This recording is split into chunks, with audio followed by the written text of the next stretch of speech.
Hey guys, thanks for tuning in again. This will probably be the last vid I guess I do from my old ladies. So when I explain stuff about here, hopefully you get a bit of a picture of what's going on. So I remember the last time I seen Ray, he used to stand here. There used to be a bench here where he'd sharpen his knives. He'd be standing here on the bench grinder, sharpen his knives, and one of these times again, he's standing there, raiding there, he's gonna kill me mum, rah rah rah, and he's come walking out. Me and my mum was standing here, we're coming out, and well, this time I guess we didn't have time to barricade the house as we normally done, which happened I don't know how many times. But there was this big weight, like there was a kettlebell there, it was like 8 kilo I think, by memory. And Ray's just come walking up, he's a big unit, you know, he's come walking pretty quickly. He didn't have a knife, I don't remember, in his hand. And my mum's just grabbed this kettlebell and just threw it straight at him. And my mum's not a little girl, she's like 5'10", 5'11", you know, farm girl, so naturally strong I guess. You know, like she was skinny, you know, but she's just grabbed it and threw it. You know, hard worker is what I'm saying, just naturally hard worker, and just got him right here, right in the ribs. And I seen it when it hit him. He's like, it slowed him down, you know, and I could see it hurt him. And it broke some of his ribs. He ended up leaving. And I didn't see him, I think maybe once or twice. He might have popped in, but that was it, he was gone. And everything. So I was just under 11 then. Everything sort of went downhill bad for my mum. She just started drinking heaps, so much. She used to send me down to the shop to buy alcohol. She'd just write a letter, oh, this is my son, please sell him, you know, a cask of wine and cigarettes, and she'd just be sitting there smoking ciggies all day, drinking. Always fed me, clothed me, I guess, you know. But yeah, she was just a mess, and it was pretty hard and traumatic to watch her like that. A few times I come home from school and like she'd passed out on the kitchen floor, you know, and I'm thinking she's dead, couldn't wake her up. It happened at least twice anyway. And so I've rang the ambulance, you know, I'm only like 11, 12. And then she'd be telling me, you know, she's had a heart attack, and it was just a lot of emotional, I guess, blackmail in the way that she'd be drinking all day or whatever. I'll be outside playing, doing whatever really I wanted, going wherever I wanted. Come home, and then she'd basically sit me down in a drunken rant. Basically, I wasn't allowed to move.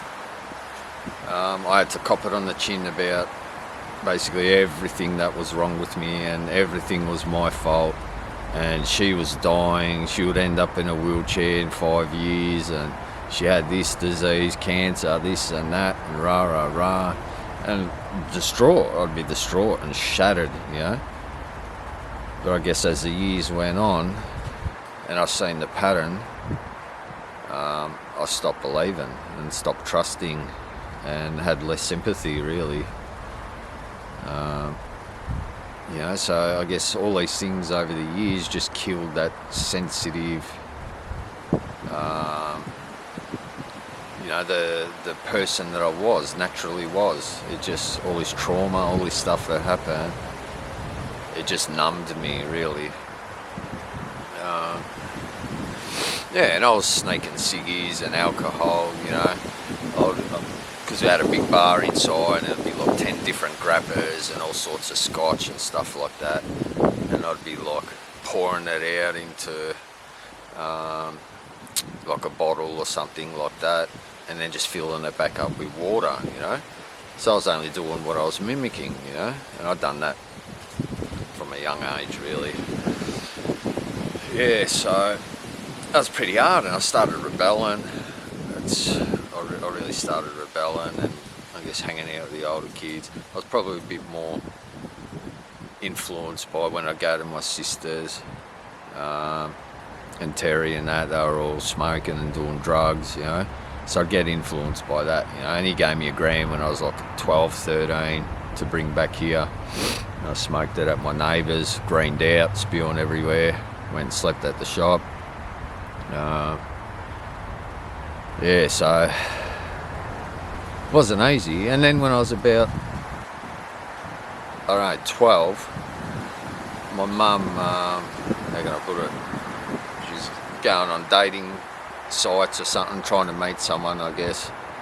And so I met a couple of guys, you know, and she'd just like basically make them, they'd come here for lunch or something, and she'd make them food. I guess she was sussing them out, seeing if they were a match. And she ended up meeting this guy, Tony, which she ended up marrying. They were together, I guess, nearly 30 years or something. But at the start, it was really rough. And he was a big dude as well, you know. His dad was a Polish, red beret Polish soldier in World War II, basically a war hero. And this guy was big too, you know, solid, you know. And yeah, he did get violent with me, you know, not too bad. He could have crushed my skull, I guess. But yeah, things were getting out of control. They were just drinking together. They just become drinking partners, you know. Here, you know, they'd be out here drinking and carrying on all hours, and they'd have speakers on here, music blaring, and my bedroom was there, and basically I had to shut up and sleep, you know. Like, I wasn't allowed to complain or anything like that, you know, because no one cared. I don't know, it's just how it was. And, you know, the thing with Tony, when he first come in, you know, because he was an intelligent guy, he liked using his words, but he tried training me or teaching me things in a different way. And it's like, in my head, I'm like, who's this guy? Who are you to just come in, move in? You've moved in now, and what, you're going to run my life? I've been doing whatever I wanted, you know? And he wanted to teach me these words, force me, and he'd use long words on purpose, and I wouldn't understand what he's saying. Well, you go study what that means.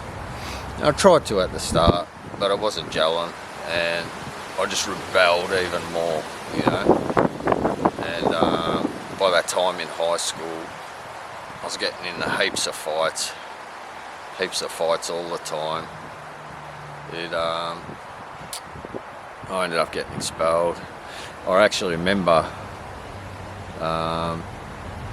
actually I'll share that next time. Actually, one thing I do want to say though is there's things that I guess I'll come back to as I remember them. There's things that I won't share because I guess they're a bit more personal, and maybe I'll share them in due time or whatever when it's more, I guess, appropriate. But some things I can't, just because I'm not ready to, and I don't want to incriminate myself as well, you know, so I can't share too much or incriminate others, you know, so I've got to try to be thoughtful of that. But anyway, please tune in, follow, like, do all that stuff. Yeah, things really start sort of picking up pace now. I'm becoming a teenager, but I'll just recap a little bit on some things I missed out on. But yeah, things start really getting out of control when I start hitting 13. So stay tuned in, and God bless.